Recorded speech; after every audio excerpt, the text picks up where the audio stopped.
दरभंगा के दिघी पोखर स्थित प्रोफेसर्स कॉलोनी से एक पत्रकार की कार चोरों ने चोरी कर ली।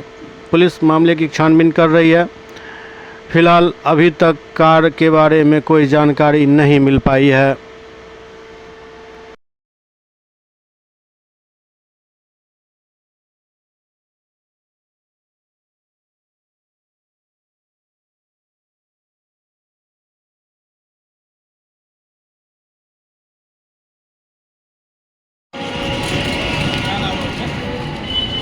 ये वो कहाँ पर है वो उसका? पीएनबी से आगे। नीरो का है लगभग वो। नहीं,